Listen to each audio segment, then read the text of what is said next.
Bonsoir à tous, bienvenue sur ce webinaire organisé par ELV UK. Je m'appelle Ken Messud, je suis co-secrétaire dans la cellule de Londres et je suis en compagnie de Rémi Vazeille, aussi co-secrétaire. Bonjour Rémi. Bonjour à tous.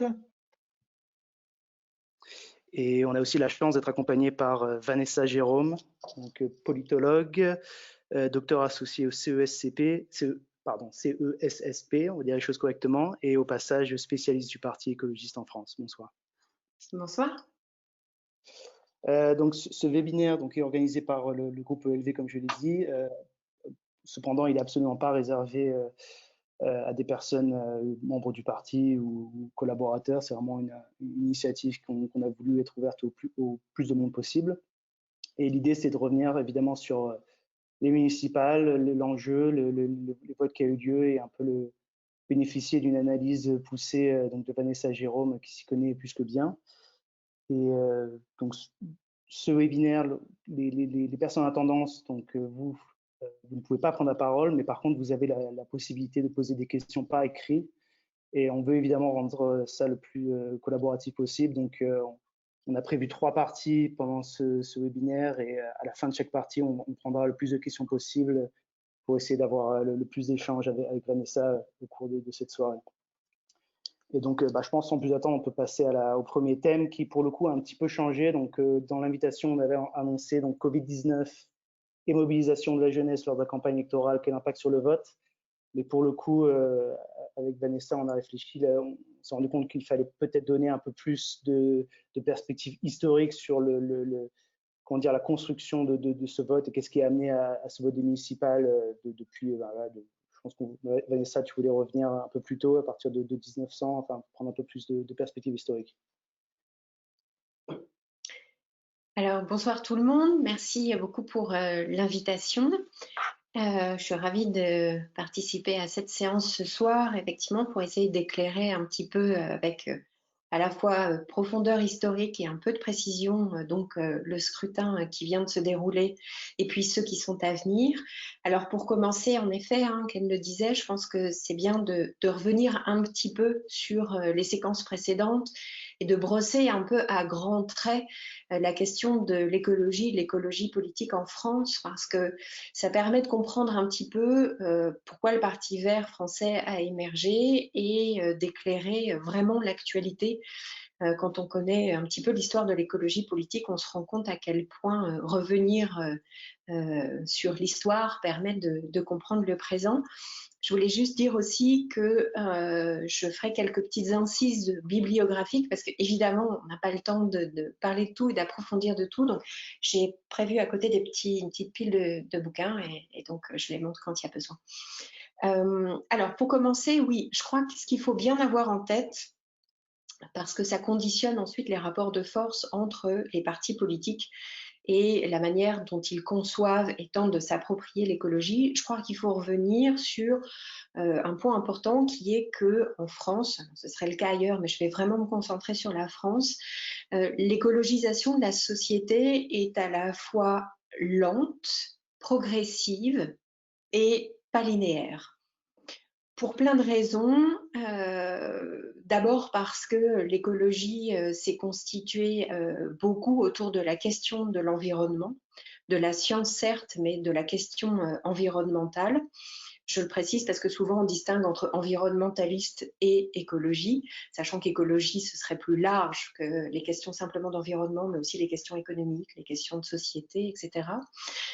Et qu'en fait, ça fait très très très longtemps, pour se contenter des forces politiques, que les forces politiques s'intéressent à l'écologie ou autrement dit à la manière dont les hommes relationnent avec leur environnement, fabriquent leur économie, produisent, consomment, échangent des marchandises et quelles conséquences ça a sur leur environnement proche et sur la manière de faire société, c'est-à-dire sur la constitution du lien social. Il se trouve qu'on date à peu près au XVIIIe siècle, cette concentration de la question écologiste et qu'elle a été appropriée par l'ensemble des courants qui constituent finalement la gauche au sens français et au sens partisan, sauf que ceux qui étaient porteurs de cette question, de cette préoccupation, écologistes ont toujours été en minorité dans leur courant de pensée, dans leur propre parti.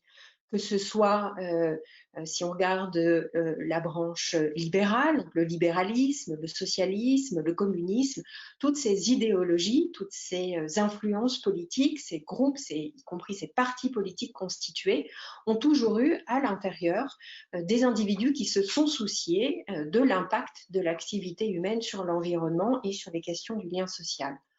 Mais il se trouve que ces individus ont toujours été en minorité dans leur propre mouvement. C'est pour ça que j'ai souvent dit que l'écologie, c'est quelque chose qui a à voir historiquement avec la condition de minoritaire, et y compris de minoritaire dans sa propre famille de pensée. Donc, je n'ai pas le temps de développer, je vous renvoie, il y a beaucoup de bibliographie au début. Serge Lyaudier a très bien expliqué ça dans 2 bouquins qui sont assez imposants. Voilà, le tome 1 et le tome 2. Donc, Serge Audier, La société écologique et ses ennemis, et le tome 2 est L'âge productiviste, où il explique très bien voilà, comment chacun de ces minoritaires dans ces familles intellectuelles, politiques, ont essayé de porter cette cause et n'ont jamais été entendus. La raison pour laquelle ils ne l'ont jamais été, et c'est une question extrêmement actuelle, c'est qu'en réalité, l'ensemble des forces, que ce soit à droite ou à gauche, des forces qu'on dit progressistes ou des forces conservatrices, se sont toutes finalement liées les mains dans une ode à la croissance et au productivisme. C'est une des raisons de cette finalement manière de se coincer, si j'ose dire, dans ces idéologies, ou en tout cas dans ce programme, cette perspective, eh bien, c'est que il faut reconnaître qu'il y avait de quoi se faire prendre, parce que la croissance, parce que le productivisme, eh bien, il y avait des fruits, y compris des fruits sociaux, de redistribution de richesses, qui étaient évidemment attenants à ces idéologies. C'est une raison pour laquelle ce n'était pas si simple de ne pas être productiviste, de ne pas être croissantiste. Tout simplement parce qu'on a souvent lié à cette question de la liberté de consommer, la liberté de produire, et la question de l'abondance, et qu'on n'a pas toujours pesé la finitude des ressources terrestres, et que quand on l'a pesé, eh bien, on a un petit peu dénié le problème, on l'a un peu évacué, parce que les fruits, les bénéfices de redistribution de cette croissance économique, de cette production, consommation de masse, étaient importantes, y compris pour les classes les plus laborieuses. C'est Pierre Charbonnier qui a sorti cette année un ouvrage dont on a aussi beaucoup parlé, qui s'appelle Abondance et liberté, et qui explique très bien ça, comment finalement c'était compliqué de rompre avec cette idée de l'infinitude des ressources, de la croissance et de la production. Alors l'idée écologiste et la naissance du Parti écologiste français en 1984 en France, c'est cette idée qu'il faut porter, puisque tous les autres minoritaires dans leur mouvement ont échoué, il faut porter cette question de l'écologie, il faut la politiser.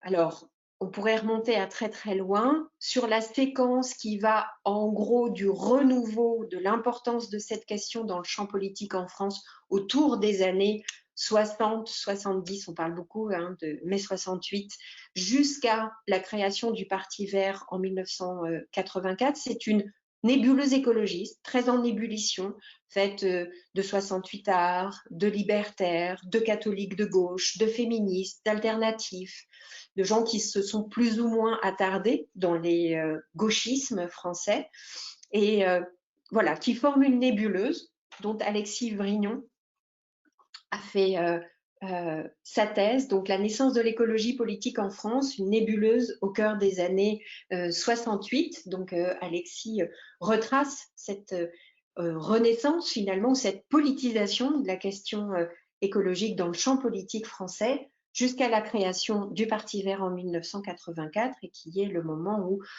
mes travaux sur le Parti vert commencent. Voilà. Dans les dernières années, alors évidemment, la cause écologiste, elle flue, elle reflue, elle va, et voilà, c'est des incessants allers-retours avec plus ou moins d'intensité dans la société française. Il se trouve que depuis quelques années, il y a vraiment une forte prise de conscience des questions écologistes et qui sont finalement motivées par plusieurs raisons. D'abord, l'urgence climatique qui pèse de plus en plus, l'extinction de la biodiversité et tous les débats qu'il y a eu. Alors vous avez sûrement entendu parler, hein, donc des débats autour de la question de est-on entré dans l'ère de l'anthropocène ou pas, et donc toutes ces mobilisations qui pèsent d'autant plus que bien de plus en plus les pays riches du nord du globe commencent à en sentir un peu les effets. Alors, il y a des débats hein, sur la question climatique. On dit le climat, la catastrophe climatique arrive. Non, en réalité, elle est déjà là. Elle est déjà là depuis de nombreuses années. Sauf que elle était là dans l'hémisphère sud et pour des populations qui ne font pas la une des journaux. Donc maintenant que, pour le dire autrement, les corps blancs, les corps riches, les corps de l'hémisphère nord sont touchés par les feux de forêt, les canicules, les inondations, voilà, ça commence à imprimer un petit peu plus les imaginaires sociaux. Il y a évidemment eu ces 2 dernières années, 2 années et demie, beaucoup de mobilisation, de création de nouveaux mouvements de jeunesse, mais pas que, qui se sont saisis donc de la question de l'urgence climatique et de la justice climatique aussi, puisqu'il est à nouveau question hein, de solidarité, bien sûr, avec les pays du Sud. On a vu aussi fleurir beaucoup de thèses collapsologistes. Donc, il y a une nébuleuse collapsologiste. Je n'ai pas le temps de rentrer dans le détail, mais voilà, avec beaucoup de diversité. Et en gros, l'idée qu'on serait rentré dans voilà l'ère des catastrophes, les catastrophes qui viennent, et cette urgence qu'il y aurait à prendre en charge la question écologique pour ne pas que l'humanité s'éteigne, alors pas la planète Terre, mais l'humanité sur la Terre. Du point de vue des partis verts, évidemment, il y a eu un regain d'intérêt pour les questions qui sont portées, parce que le Parti vert a, au moins de ce point de vue-là, l'antériorité sur les alertes écologistes et puis la constance, puisque évidemment c'est sa manière d'être intervenu dans le champ politique de donner l'alerte sur l'ensemble de ces détériorations du monde.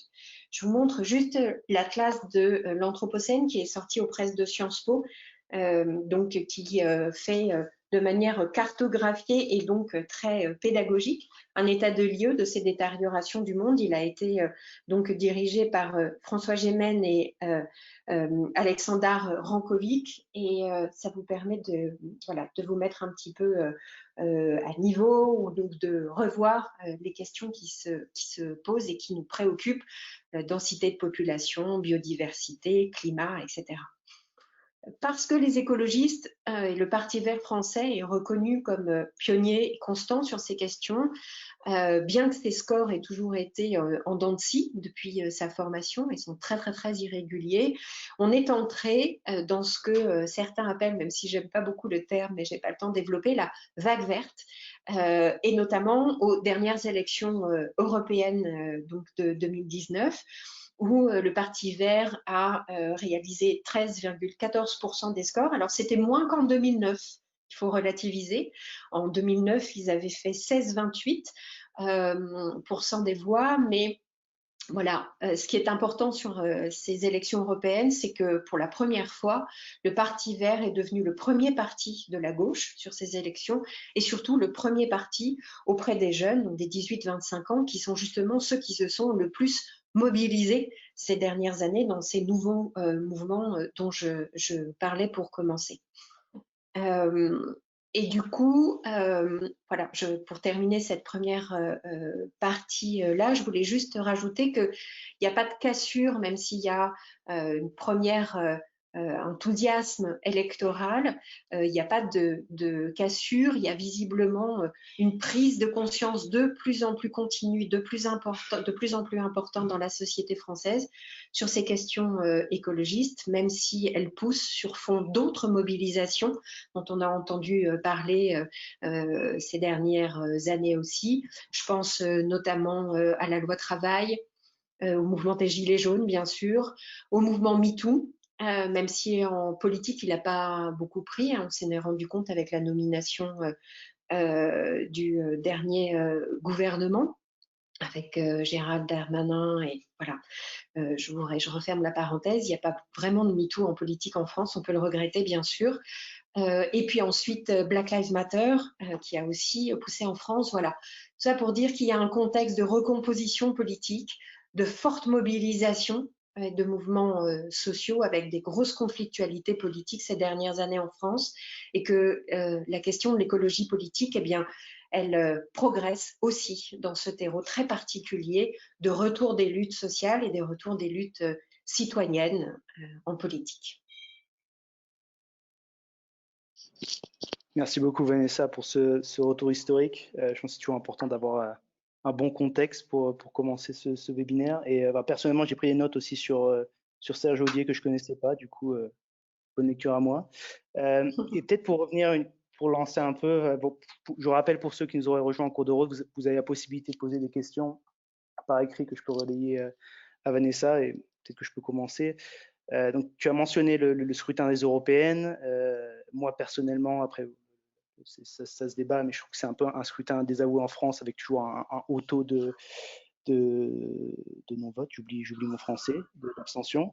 Est-ce que tu penses que ce scrutin a été en quelque sorte annonciateur du résultat, tu vas le commenter par la suite, mais du résultat des municipales de 2020? Alors, c'est toujours compliqué à dire. Moi, j'aurais tendance à dire oui du point de vue de la prise de conscience écologique dans la société, non du point de vue électoral. C'est-à-dire, les scrutins se suivent et ne se ressemblent pas à deux niveaux. D'abord parce que les scrutins européens sont très particuliers, hein, sont des scrutins qui sont nationalisés mais pas nationaux au sens du personnel électoral et du personnel élu. Par ailleurs, les écologistes réalisent toujours de bons scores aux européennes. Alors certes, ils sont inégaux comme à chaque niveau électif pour le Parti vert, mais ils sont plutôt bons parce que en réalité, le Parti vert français a deux lignes de force: l'Europe et les collectivités territoriales. C'est le niveau national qui est toujours compliqué pour le Parti vert. D'abord, ils sont européistes. Depuis longtemps, les écologistes sont par culture, si j'ose dire, très rétifs aux frontières administratives et sont très investis sur la construction européenne. C'est là qu'ils ont eu très très tôt des élus. Et c'est un mode de construction finalement de normes et de liens sociaux qui convient bien à leur discours. Hein. C'est donc penser global, agir local. Ben voilà, c'est un petit peu ça, c'est cette expression de il y a l'Europe et puis il y a les mairies finalement. Et c'est un scrutin qui va bien aux écologistes. Pour autant, c'est pas pour autant annonciateur de bons scores, ni d'une européenne sur l'autre, parce qu'encore une fois, c'est un scrutin dans lequel les Verts sont aussi en dents de scie. Et c'est pas nécessairement annonciateur de quoi que ce soit, parce que évidemment, les échelons territoriaux diffèrent et que une européenne, c'est pas une municipale. Voilà. Là, on peut simplement constater qu'il y a deux séquences qui se suivent et qu'elles sont plutôt favorables aux écologistes. Donc peut-être que je pense qu'on va pouvoir passer à cette seconde séquence qui est extrêmement intéressante et qui marque un peu un tournant. Donc l'idée, je pense, c'est que tu reviennes un peu plus en détail sur certaines des grandes entre guillemets prises de ces municipales par ELV, donc Lyon et Bordeaux, mais oui, véritablement, le ELV qui s'affirme comme on dirait véritable parti, pas d'opposition, mais parti qui potentiellement qui pourrait s'affirmer pour les présidentielles, et du coup, on est de toute écoute. Ça. Oui, alors, l'analyse du scrutin municipal. Alors, d'abord une série de précautions, mais c'est finalement les précautions, cette fois-ci, sont mélangées à l'analyse de fond. La première précaution pour l'interprétation de ce scrutin, c'est les près de 60% d'abstention. La grande gagnante de ce scrutin municipal, c'est l'abstention. 55% d'abstention au premier tour, 58,4% au second. en moyenne 20 points de recul, hein, de 20 points de plus d'abstention par rapport aux élections de 2014. C'est pas du tout une bonne nouvelle. Alors, une abstention donc colossale, 60%. Il faut rentrer un petit peu dans le détail. Cette abstention, elle est différenciée, c'est-à-dire c'était surtout finalement au deuxième tour plutôt des femmes, plutôt des jeunes de 18-24 ans, mais aussi des plus de 50 ans. Je vais revenir après hein, sur les raisons. Les plutôt niveau baccalauréat, inactifs et employés, plutôt en région parisienne que dans les territoires, plutôt dans des banlieues où les niveaux de vie étaient supérieurs, les villes de plus de 100 000 habitants plutôt que la province. Et donc, du coup, ce qu'on peut dire, c'est que c'est un électorat qui est plutôt favorable à EELV habituellement, qui a manqué. Donc, on pourrait imaginer que les scores auraient pu finalement être un petit peu plus importants. Alors, ce n'est pas complètement vrai parce que les personnes les plus âgées ne votent pas EELV non plus et qu'elles sont nombreuses. Donc, bon, c'est très compliqué à interpréter, mais en tout cas, voilà, une abstention très forte, très importante et évidemment différenciée. Les raisons maintenant de l'abstention sont connues. Alors, évidemment, le Covid. 62% des électeurs ont déclaré ne pas s'être déplacés aux urnes parce qu'ils avaient peur d'attraper le virus. Mais il ne faudrait pas que le Covid cache les raisons structurelles de l'abstention.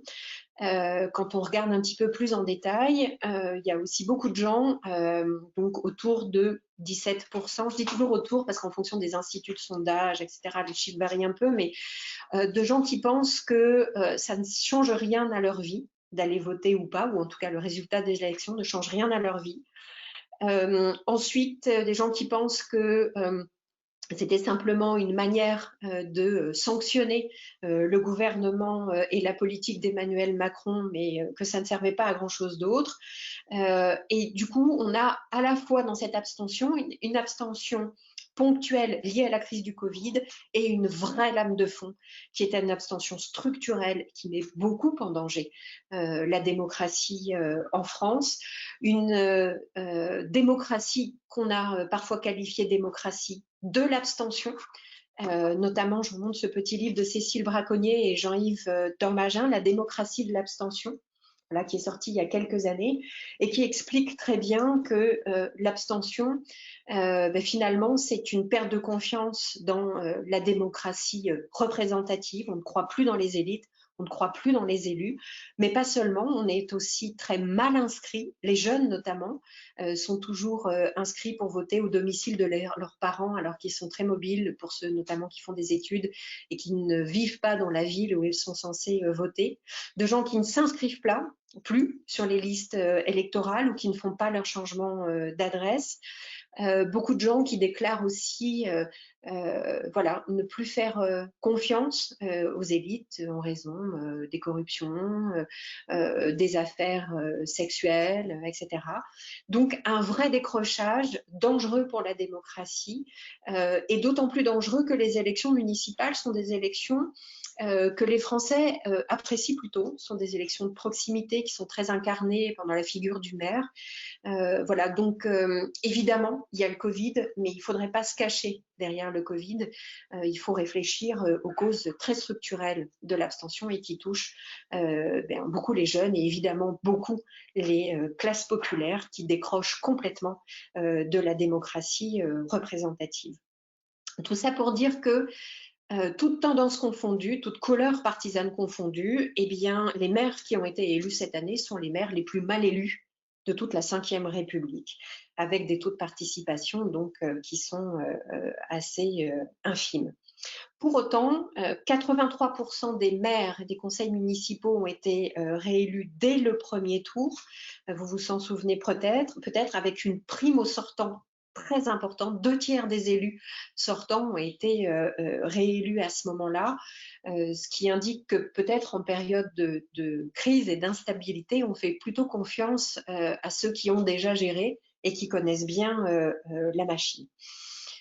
La deuxième caractéristique qui rend ce scrutin un petit peu compliqué à interpréter, c'est la désarticulation complète entre le premier tour et le second, puisqu'évidemment, il y a eu un temps important entre les deux tours, et puis un temps, pas n'importe quel temps, puisque c'était le temps du confinement, cette expérience complètement inédite et incroyable qu'on a vécue. Alors je dis déconfinement, parce qu'évidemment, en fonction de sa classe, de sa couleur de peau, de son genre, de son statut social, de sa profession, on a été confiné ou pas.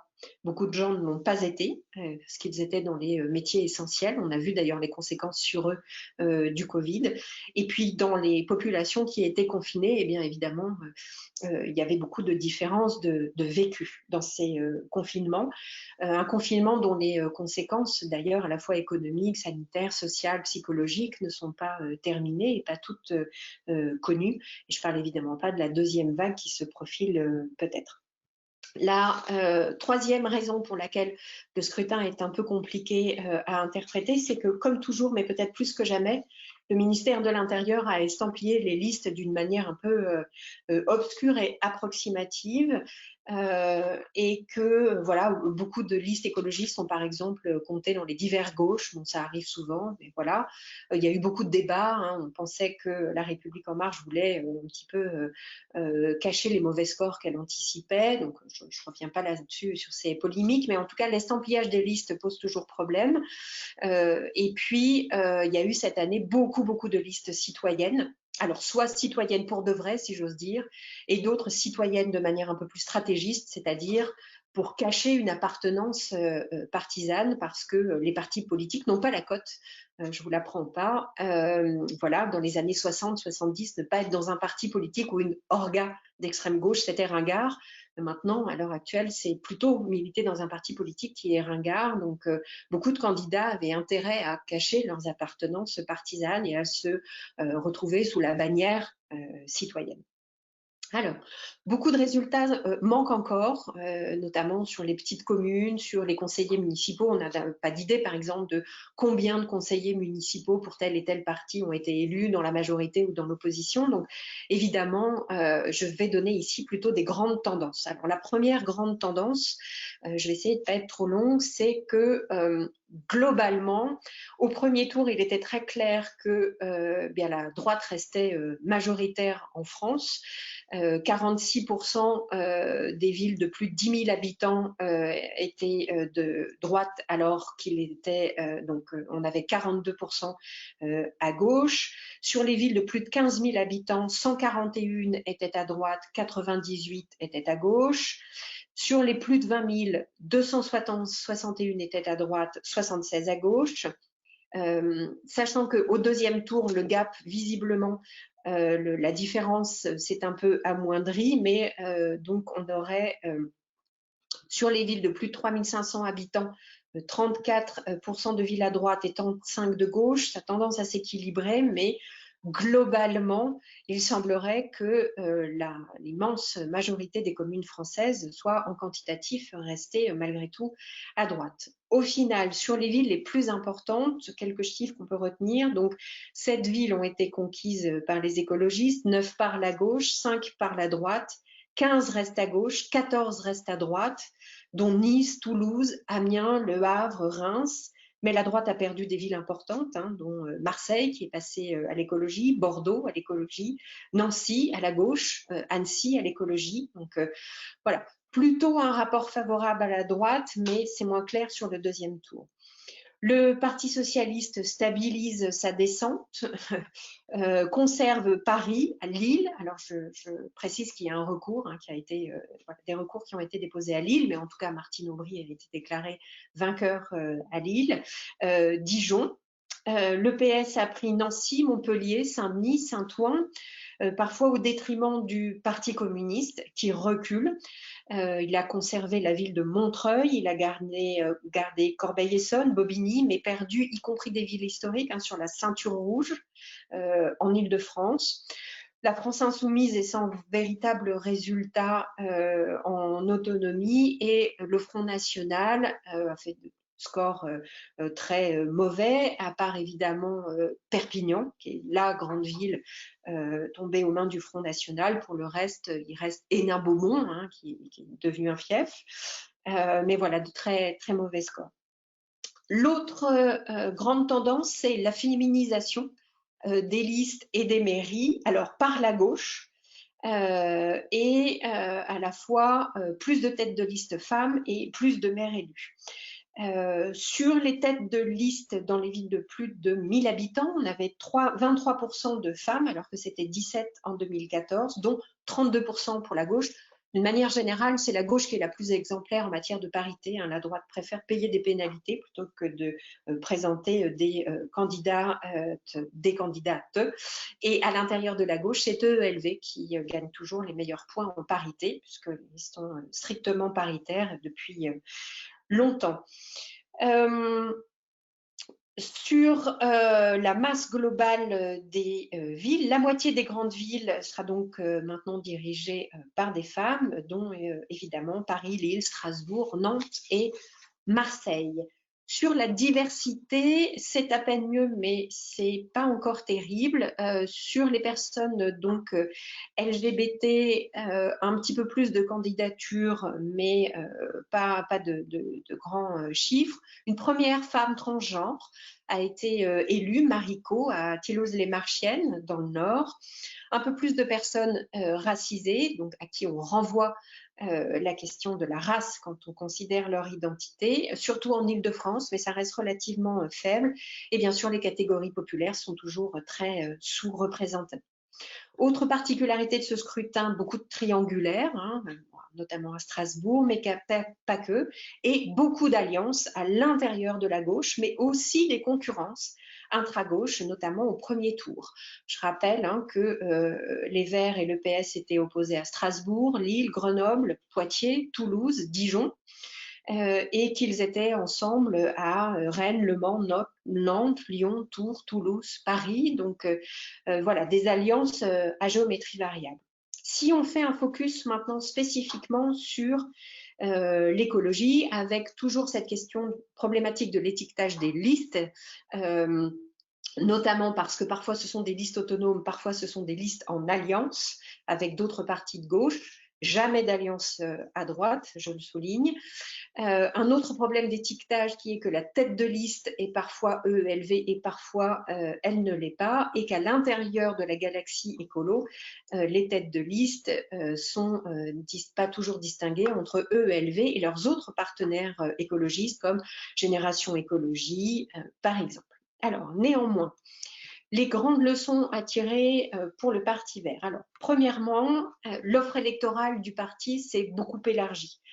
EELV a présenté beaucoup plus de listes autonomes à ce scrutin qu'à tous les autres. Et il a aussi décroché beaucoup plus de têtes de liste dans les alliances qu'auparavant. Je pourrais revenir sur le détail des chiffres si vous le souhaitez.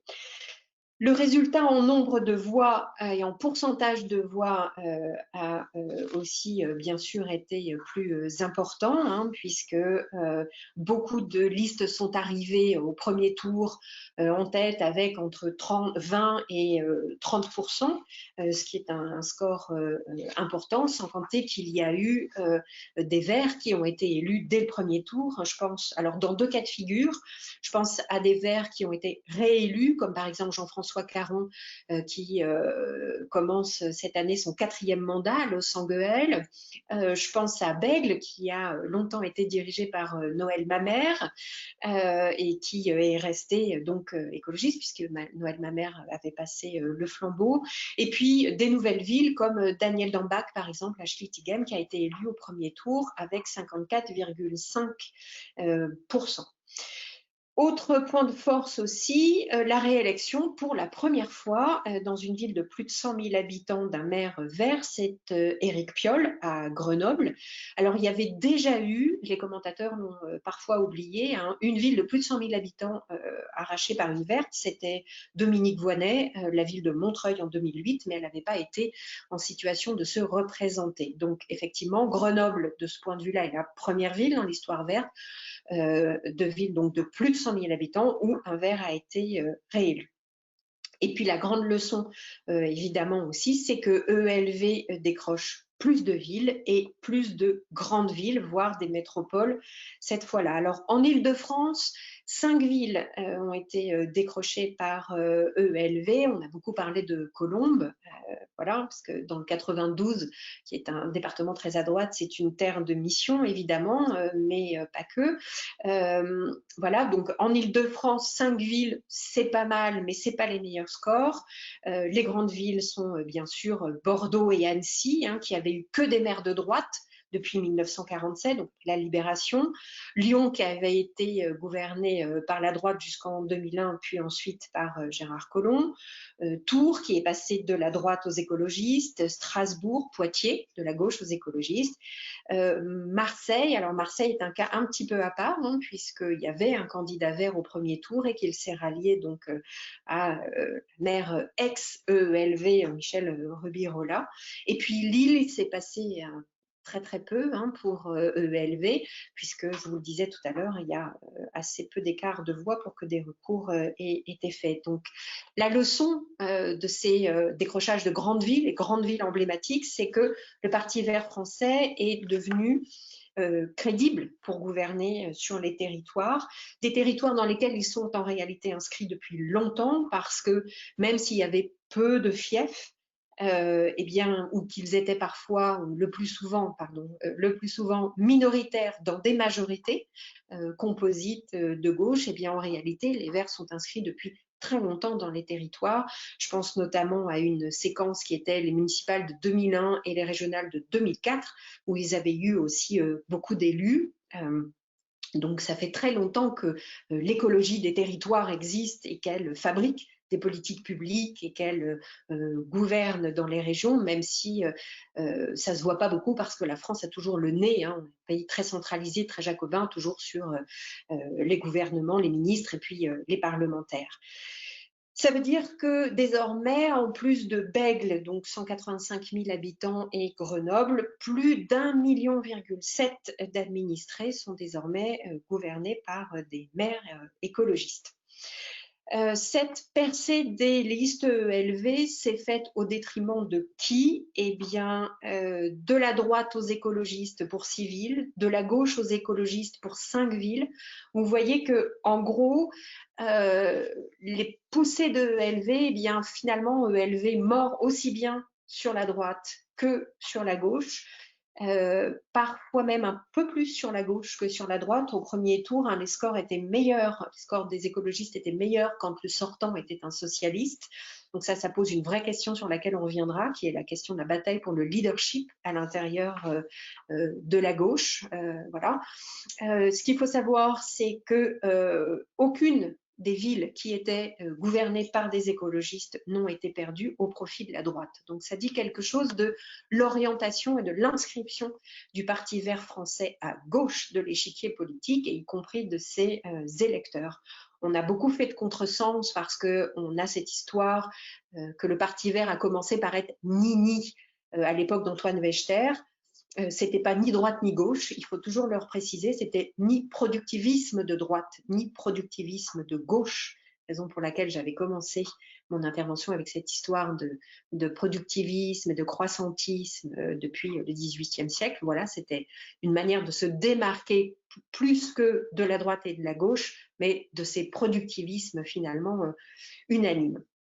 Au final, aucune alliance de EELV avec la droite, absolument aucune, même si ça n'empêche pas des déçus du macronisme d'avoir peut-être dans les électeurs voté pour certaines listes écologistes. Voilà, ça on ne contrôle pas l'offre électorale et ce qu'elle est, et puis les électeurs évidemment choisissent ensuite dans le secret des urnes. Les écolos perdent en quantité par rapport au Parti socialiste qui est toujours très installé, le socialisme municipal de 1800 et quelques jusqu'aux années 80 s'est beaucoup implanté et résiste plutôt bien, mais en tout cas les écologistes ont imposé leur thème à l'ensemble de l'échiquier politique. Donc il y a une vraie question de la réappropriation par d'autres forces politiques que le Parti vert français des questions écologistes. Et puis peut-être pour finir sur la question des résultats, se dire que finalement il y a une vraie question sur la stratégie qui va suivre au régional. On y reviendra sur la question de ces alliances à gauche et de sur quelle force politique porte l'écologie. Là, par le passé, les forces autres que l'écologie essayaient toujours de capter soit les thèmes de l'écologie, soit les candidats à l'écologie. On l'avait vu notamment avec La République En Marche qui avait débauché, entre guillemets, pour les européennes, beaucoup d'anciens de ELV. Alors, il faudrait rentrer dans les détails parce que c'est des anciens très particuliers qui étaient eux-mêmes dans l'intérieur du parti ELV, qui avait un profil très particulier, on pourrait y revenir, mais voilà, en tout cas, il y a une forme d'imposition des thèmes, voilà. Certains disent parfois que le Parti vert a imposé ses idées, que c'est une forme d'écologie culturelle. En tout cas, c'est ce qu'on voit, mais pas que, puisque les scores sont aussi excellents. Sur maintenant le profil des maires donc, qui vont gouverner, leur nombre et leur profil. Je vais essayer de ne pas être trop longue et de le dire rapidement. A priori, nous avons désormais 34 maires écologistes, dont 13 femmes, plus. À Lyon, un maire, 7 maires d'arrondissement, dont 6 femmes et la métropole. À Paris, une maire d'arrondissement, donc une femme, plus 4 maires qui ne sont pas EELV, mais qui sont Génération Écologie, je crois, et dont le profil est plutôt... Alors, je résumerai ça en disant que c'est une forme de radicalité en costume, c'est-à-dire les maires qui ont gagné, qui sont pour beaucoup des femmes, pour beaucoup des gens relativement jeunes en âge, sont des gens qui portent une forme d'écologie.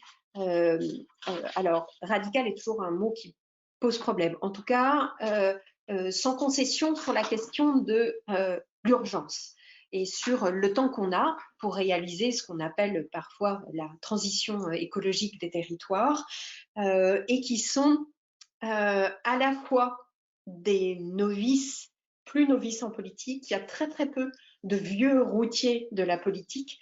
Il y a des vieux routiers de l'écologie, bien sûr, parce que beaucoup sont engagés depuis longtemps, pour les plus âgés, en écologie. Donc leur caractéristique est assez identique à celle qu'on observe dans le personnel politique vert habituellement. C'est-à-dire que ce sont ce que j'appelle moi des semi-professionnels de la politique, c'est-à-dire qu'ils n'ont pas fait beaucoup de mandats, mais ils ont déjà des savoir-faire techniques, une expérience, très très grosse expérience. C'est souvent ce qui distingue les élus écologistes. On a l'habitude de dire qu'ils travaillent beaucoup, qui sont experts, parfois un peu trop d'ailleurs, parce qu'ils sont tellement experts sur leur secteur qu'ils rentrent un peu en conflit avec les services dans les collectivités territoriales, qui ne sont pas toujours aussi écologisés que le personnel politique du Parti vert ne l'est. Beaucoup de gens, les profils ont un petit peu évolué, beaucoup de gens qui ont été collaborateurs d'élus avant d'être élus eux-mêmes, de plus en plus de gens qui sortent des cursus de sciences politiques. Voilà, même s'il reste encore des profils assez classiques en écologie, comme des professionnels des sciences de la Terre, notamment, hein, mais pas que. Et puis, des gens qui avaient voilà, une visibilité qui était peut-être moindre parce qu'ils étaient investis sur les territoires, mais qui ont la particularité d'avoir assez d'expérience en politique publique pour pouvoir co-construire avec les populations et avec les acteurs des territoires, les politiques publiques qu'ils auront à mettre en œuvre. Je crois que c'est ça l'important.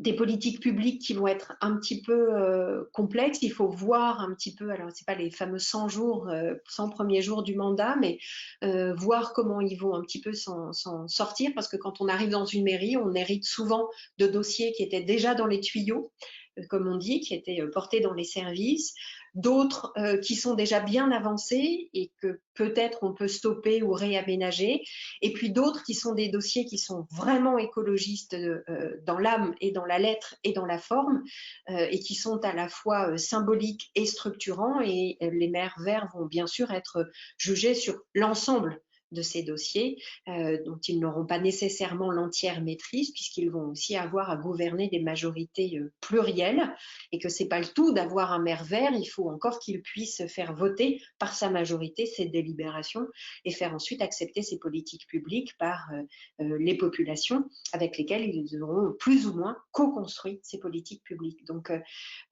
pour résumer, je pourrais dire que les maires et les conseillers municipaux qui ont été élus à ces municipales, de par leur profil, ont toutes les qualités et toutes les compétences pour prendre leurs fonctions, gérer les villes et construire ces politiques publiques, mais que maintenant, ils ne sont pas les seuls, évidemment, à décider. Il y a des citoyens, il y a des acteurs organisés sur les territoires, il y a ce fameux millefeuille territorial à la française. Beaucoup d'intercommunalités et de métropoles sont élus là aujourd'hui, on attend les résultats. Donc, ils ne décident pas de tout, même si le niveau électif, les maires sont très omnipotents en France, ils ne font quand même pas à eux seuls ni la pluie et le beau temps, ni l'écologie politique dans leur entier. Donc, il va falloir guetter un petit peu ces premiers jours de politique publique écologiste. Voilà, pardon, j'ai peut-être été un peu longue. Non, non, pas du tout. Alors, j'ai quelques questions des membres en attendance, mais avant d'y venir, je voulais revenir sur un point que tu as mentionné plutôt dans ton exposé, au niveau des listes autonomes surtout. Oui. Un point que je trouve intéressant, le fait, donc tu as dit qu'il y a beaucoup plus pour ces municipales-là de listes autonomes qu'avant. Et ma question, Oui. c'est donc pourquoi est-ce qu'il y a eu un déclic, même si on a beaucoup parlé de listes en coopération avec la gauche dans les grandes villes, je trouve que c'est un point assez intéressant. Donc, comment on explique cela? Alors, il faut préciser que quand on dit liste verte autonome, c'est pas nécessairement des encartés du parti. Chez les Verts, il y a une vraie culture des listes qu'on appelle vertes et ouvertes. Essentiellement parce que les Verts sont des militants très multipositionnés. Ça veut dire qu'ils ont à la fois une carte dans un parti politique et dans des associations. C'est des gens qui militent beaucoup des deux côtés de la barrière du politique. Et puis ensuite, parce qu'ils ne sont pas très nombreux, c'est un parti qui est un petit parti de gouvernement au sens où il occupe des positions de gouvernement, mais qui est un petit parti. Et donc, si on ne faisait qu'avec les encartés du parti, il n'y aurait pas assez pour faire des listes autonomes, évidemment, dans toutes les collectivités territoriales de France. Alors, pourquoi il y en a de plus en plus de ces sortes de listes autonomes? Eh bien, tout simplement parce que l'écologisation de la société et les bons scores aux européennes, qui ont quand même créé un élan électoral, ont fait que de plus en plus de non-encartés ont été d'accord pour accepter de rejoindre des têtes de liste EELV et de fabriquer, donc de prendre le risque de s'afficher. C'est un risque de mettre son nom sur une liste électorale, c'est pas rien, surtout à des municipales. Tout le monde se connaît un peu dans les villes, surtout quand elles sont petites ou dans les petits villages, dans les zones rurales ou les petites villes. Donc, c'est une vraie marque de confiance. Et ça, c'est EELV qui récolte le fruit de sa constance, de la cohérence de ses discours et de sa progression dans la société française, que de se voir finalement reconnu comme digne de confiance par des citoyens, pas que seulement des encartés, qui acceptent de construire des listes et donc de pouvoir se présenter en autonomie sur les territoires. Ensuite, il faut savoir que chez EELV, la règle de subsidiarité prime, c'est-à-dire qu'il n'y a pas de ligne nationale qui impose, il y a des régions et des groupes locaux qui décident en fonction de la situation et de la configuration politique des territoires de leur autonomie ou de partir en alliance. C'est pour ça qu'elles sont autant à géométrie variable, parfois avec le PS, parfois avec le PC, parfois avec la France Insoumise, parfois avec les trois, parfois avec deux, simplement force de ces trois-là. Voilà, dans beaucoup de territoires, EELV a décidé, comme on dit en politique, de se compter, c'est-à-dire de voir comment finalement, la traduction de la sympathie pour les thèmes écologiques dans la société pouvait se traduire dans les urnes. Alors, pour faire suite, et là, corrige-moi si je me trompe, mais du coup, le fait d'avoir des noms encartés sur les listes, c'est une spécificité de EELV, c'est bien ça? Non. Alors, ce n'est pas une spécificité de EELV parce que tous les partis politiques, surtout pour les municipales, aiment bien récupérer, pas au sens péjoratif, mais sur leur liste des gens qui comptent dans la ville. Les directeurs d'associations, le directeur du centre, je ne sais quoi, du théâtre, c'est-à-dire des gens qui ont une notoriété, on dit en sciences politiques un capital d'autochtonie, donc qui ont une notoriété sur la ville et qui du coup vont crédibiliser, donner de la consistance symbolique à ces listes. Donc ELV n'est pas le seul non à avoir ce type d'ouverture de liste, mais il l'a beaucoup eu. Parce que c'est un petit parti, voilà. Donc, disons que c'est plus obligatoire dans le cas de ELV que ça ne l'a été dans d'autres. Si on regarde l'histoire des partis politiques, bien c'est ELV qui tout de suite a dû faire une nécessité vertu. Merci Vanessa. Et du coup, donc peut-être pour relayer une question de la tendance, donc une question qui est assez intéressante au niveau de l'abstention des jeunes. Oui. Donc on note en 2019 ELV premier parti chez les jeunes à l'occasion de cette élection. Et donc si je ne me trompe pas, pour les municipales 2020, par contre, on a eu quoi, 75% d'abstention chez les 18-24 ans? C'est un chiffre que j'ai vu aujourd'hui. Oui, ils ont très peu voté. Ouais. Alors Oui. comment expliquer ce changement? Alors je revérifie hein, pour pas dire de sottises. Les 18-24 ans, donc ils sont 70% d'abstentionnistes et les 25-34 ans, 66% pour ces municipales. Alors, bon, plusieurs choses pour l'expliquer. D'abord, aux européennes, les jeunes votent beaucoup, et notamment les jeunes qui sont à mobilité, hein, qui sont encore en situation de mobilité, les programmes Erasmus, voilà. Donc, c'est pour les européennes, c'est un scrutin de jeunes, bon, voilà, pour ces raisons-là. Les municipales, pour les raisons que je disais tout à l'heure, c'est moins un scrutin de jeunes, notamment parce que les municipales, c'est un scrutin où les jeunes sont beaucoup inscrits dans les villes où leurs parents sont domiciliés. Donc, on a un phénomène de mal-inscription qui est très important. Alors, pas de non-inscription, puisque maintenant, l'inscription depuis quelques années est obligatoire hein, pour les jeunes, si je ne me trompe. Mais voilà, ils sont souvent en vadrouille. Donc, ils ne votent pas toujours aux élections municipales pour ces raisons-là. Et ensuite, parce que eh bien, ça dépend de l'offre électorale et puis ça dépend du profil des maires. Et il y a assez peu de jeunes qui se présentent dans les mairies, donc au poste de maire hein, pour être élu. Donc, c'est pas un scrutin qui mobilise énormément les jeunes. C'est pas un scrutin où le personnel politique est très en miroir avec la jeunesse française. Il y a quelques maires jeunes, mais pas tant que ça. Voilà, donc finalement, le corps électoral est un peu à l'image de l'incarnation de l'offre politique. Voilà, l'Europe, c'est un peu une élection de jeunes avec des jeunes pour des jeunes, et l'élection municipale, un peu un scrutin de vieux avec des vieux pour des vieux. Comme ça, c'est clair, merci. Une autre question, là, qui porterait plus sur le degré de coopération entre les villes et les communautés de métropole. Donc, faut-il craindre que beaucoup de maires élus soient empêchés de réaliser leurs programmes par les métropoles qui sont plus puissantes, donc notamment donc, voilà, Marseille, Lyon, Bordeaux et autres? Oui, alors évidemment, la France n'est pas Lyon.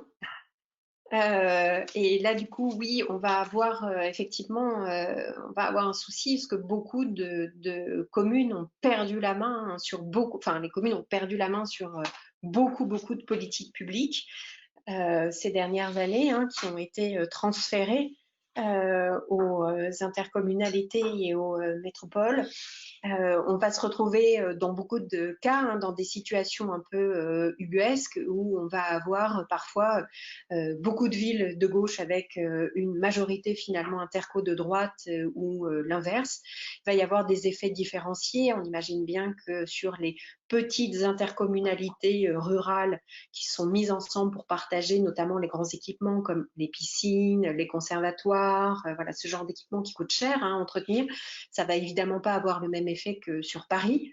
Parce que là, à Paris, on a quasiment 3 niveaux. On a la ville de Paris, qui est en plus un département, elle est toute seule. On a la région Île-de-France et la métropole du Grand Paris, qui couvre quasiment voilà, le même périmètre politique que la région. Donc, on va avoir des situations très variées. Et effectivement, on va avoir des inversions de majorité une fois que les métropoles auront été élues. Donc là, la vraie qualité finalement pour ces maires, ce sera la qualité de négociation. Parce qu'évidemment, bien, il y a des échanges en fonction des politiques publiques, avec des critères qui sont plus ou moins transparents en fonction des intercommunalités. Parfois, c'est un peu du donnant-donnant entre les villes et les intercos, ou entre les villes entre elles, à l'intérieur d'une même intercommunalité. Alors, sachant que bon, on n'a pas le temps de rentrer dans les détails, mais les intercommunalités, c'est plutôt en France des juxtapositions de maires que des intercommunalités au sens d'une instance autonome qui imposerait ses vues aux mairies. Hein. D'ailleurs, très souvent, les intercommunalités, bien ceux qui siègent dans l'exécutif des intercommunalités, c'est le bureau des maires des villes qui font partie de cette interco. Donc, ça va être vraiment à géométrie variable. Il va falloir regarder ça avec beaucoup de détails. On ne peut pas prévoir grand-chose pour l'instant. Merci en tout cas. Donc là, les questions s'enchaînent. Là, il y en a une autre que je pense qu'on va pouvoir garder pour la fin, qui est plutôt sujette. Alors, peut-on parler d'une dynamique électorale unitaire à gauche malgré les rivalités qui subsistent? Je pense que c'est plus en lien avec les perspectives dont tu vas parler après. Oui. Et une question, donc, avons-nous des chiffres d'abstention pour les minorités ethniques? Non. Donc là, c'est facile de répondre. La question est non, on n'a pas en France, c'est un vrai souci la question des statistiques ethniques. Donc vous savez qu'il y a un grand débat, donc non, on n'a pas ces chiffres-là. Après, on peut faire des recoupements par quartier, hein, par bureau de vote. D'ailleurs, c'est ce que font les spécialistes de sociologie électorale et puis les candidats et leurs équipes, c'est de regarder bureau de vote par bureau de vote, parce que quand on a une connaissance très précise de la ville, on sait où sont les quartiers, où sont les personnes que j'appelle appelle racisées. Donc, on voit la question de leur race ou d'origine, voilà, différentes. Donc là, c'est de l'analyse très fine. Donc du coup, on n'a pas de chiffres consolidés au niveau national. Merci Vanessa. Peut-être moi, donc une question qui va voilà, habilement ouvrir sur la troisième partie, mais voilà, le fait que LV ait conquis ces grandes villes lors de ces municipales, c'est, enfin, pour moi, pour beaucoup de monde, c'est un peu l'épreuve du pouvoir pour ce parti qui auparavant n'avait que Grenoble. Enfin, moi, je suis grenoblois, donc je sais de quoi je parle. On n'avait que Grenoble comme grande ville pour se montrer. Donc, qu'est-ce qu'on peut attendre de cette épreuve de pouvoir pour le futur, en tout cas pour les 2 prochaines années avant les présidentielles?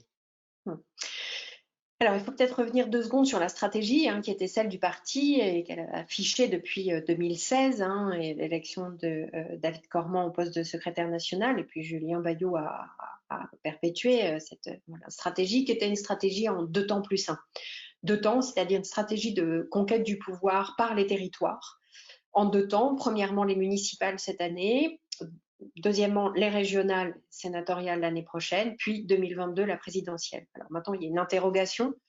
Une première interrogation, c'est que les scores du Parti vert ayant toujours été en dents de scie, eh bien on ne sait pas si les régionales octroieront de bons scores, c'est-à-dire si voilà, la progression électorale des Verts va continuer de se traduire de manière linéaire, voire exponentielle au prochain scrutin sur lesquels il faut ajouter une deuxième incertitude, puisque le président Emmanuel Macron a laissé entendre qu'il pourrait éventuellement reporter les élections régionales, voire inverser le calendrier avec les présidentielles. Donc, il faudra attendre de voir sur cette séquence-là si les électeurs font à nouveau confiance à ELV pour les régionales et dans quel type de configuration. Est-ce qu'on va se retrouver encore avec des alliances forcément à géométrie variable, en fonction des régions, a priori des géométries variables à gauche. Ce que le succès des municipales dit, c'est que ELV est en position de force maintenant pour négocier avec ses partenaires à l'intérieur de la gauche, évidemment, pour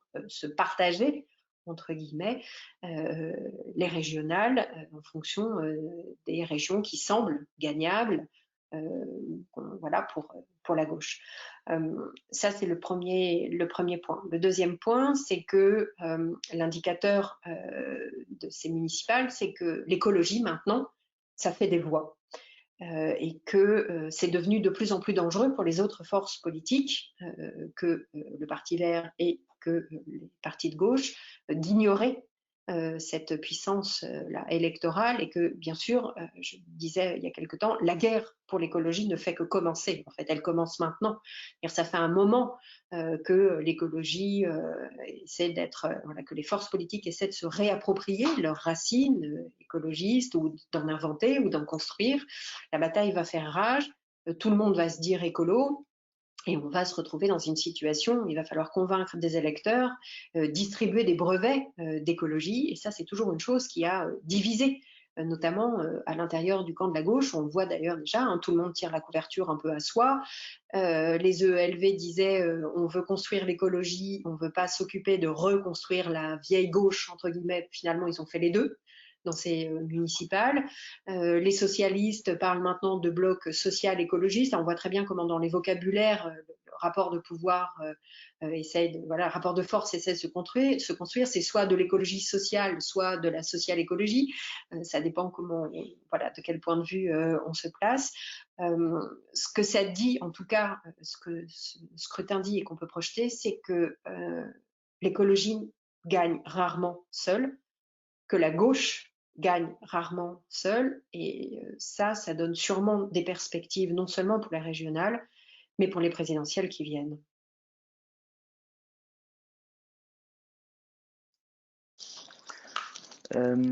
Et du coup, en termes de présidentielle, pour toucher au sujet qui fâche, on sait que c'est déjà arrivé par le passé d'avoir un peu un problème à trouver un candidat. Est-ce que, qui pour incarner EELV en 2022, est-ce que tu penses qu'on va avoir le droit à une primaire ou pas? Comment tu penses à ce moment-là, comment ça pourrait se passer? Alors, il y a plusieurs choses à dire sur les primaires. D'abord, la première, c'est qu'il y a un super bouquin, c'est le dernier de la pile, qui s'appelait Les primaires ouvertes en France, qui avait été dirigé par Rémi Lefrève et Éric Treille. J'avais signé à l'intérieur un chapitre sur toutes les primaires depuis la création de EELV, puisque EELV a une particularité, le Parti vert a toujours sélectionné ses candidats par primaire, ouverte, fermée, semi-ouverte, mais toujours par primaire. C'est une tradition chez les écologistes. L'autre tradition, c'est que, quel que soit le résultat de la primaire, il y a toujours eu un candidat à l'élection présidentielle pour l'écologie depuis la candidature en 1974 de René Dumont, même si le Parti vert n'était pas constitué, sauf à la dernière présidentielle, puisque Yannick Jadot, qui était le vainqueur de la primaire, bien s'est rangé derrière Benoît Hamon, vous vous en souvenez peut-être. Donc c'était la première fois que l'écologie politique n'était pas présente. Je crois que le score de Benoît Hamon n'avait pas été très convaincant, et je crois que ça va être difficile pour Europe Écologie Les Verts de s'effacer à la prochaine présidentielle. D'abord parce que l'effacement précédent n'a pas servi, une candidature de gauche. On s'est retrouvé avec le duel que l'on sait entre Marine Le Pen et Emmanuel Macron, avec de petits scores pour le Parti socialiste. Donc, premièrement, l'effacement n'a pas été porteur à la dernière présidentielle. Et puis, il y a de moins en moins de raisons de s'effacer, puisque les séquences électorales européennes et municipales montrent que les écologistes voilà, pèsent maintenant électoralement. Néanmoins, ils ne pèsent pas seuls, en effet. Donc, beaucoup de voix s'élèvent à gauche, y compris chez les électeurs, hein, pas simplement dans les cadres de partis, pour dire que la seule manière pour faire en sorte que la gauche remporte les prochaines présidentielles, c'est une seule candidature à gauche, une et une seule, que tout le monde se rallie derrière un seul candidat ou une seule candidate. Je crois que Jean-Luc Mélenchon n'était pas favorable aux primaires. Je crois qu'il l'a dit de cette manière. C'est un petit peu moins clair pour l'instant. Je pense que la phase dans laquelle on va rentrer, c'est surtout une phase de négociation un peu en coulisses entre les forces politiques. Voilà, je crois que d'ailleurs le confinement a été propice à ces discussions à l'intérieur des gauches. Voilà, parce qu'il y a bien des gauches en France, pas une gauche, mais bien des gauches. Pour l'instant, les candidatures qui pointent sont des candidatures masculines, pour répondre à vos questions. Et pour ELV, il y a cette construction du duel entre guillemets entre Jadot et Piolle. Moi, je me méfie un petit peu de tout ça parce que les médias aiment beaucoup traiter la vie politique, ce qu'on appelle la course de petits chevaux. Hein. On sort des têtes comme ça et puis on regarde qui peut gagner, et voilà. Il y a tout un parti quand même de la gauche progressiste qui aimerait plutôt voir une femme qu'un homme à la présidentielle, qui aimerait que on en finisse aussi avec ces histoires de professionnels de la politique et qu'on en finisse avec la blanchitude de la vie politique française, qu'on en finisse avec les casseroles, aussi bien en termes d'agression sexuelle que de corruption. Donc l'enjeu est colossal pour la prochaine présidentielle, parce qu'il ne s'agit pas simplement que la gauche s'unisse pour gagner la présidentielle, mais qu'elle se réunissent derrière un individu qui porte une vraie rénovation de la gauche et un vrai espoir pour le monde qui vient. Voilà, et qui maintenant a laissé une trace un peu traumatique sous la forme du Covid dans l'esprit des électeurs. Voilà, donc oui, il y a un très très gros enjeu sur la prochaine présidentielle et pas simplement pour le Parti vert. Merci beaucoup, Vanessa. Je n'ai pas d'autres questions des membres en tendance et je pense qu'on a bien fait le tour en 1h10. Donc, à moins que tu souhaites rajouter quelque chose, je pourrais passer au mot de la fin. Non? Ok. Non, je crois que j'ai déjà beaucoup parlé. Oui, non, mais c'était très intéressant en tout cas. Je te remercie beaucoup d'avoir pris le temps de faire ce webinaire avec nous. Et je remercie évidemment les personnes en tendance aussi. Donc, on espère que c'est le premier d'une longue série de webinaires qu'on va pouvoir mettre en place avec d'autres personnalités du monde académique et autres pour discuter de sujets de politique et d'écologie, donc qui touchent à tout le monde, encore une fois. Et voilà, en tout cas, je vous souhaite une bonne soirée et oui, bonne soirée.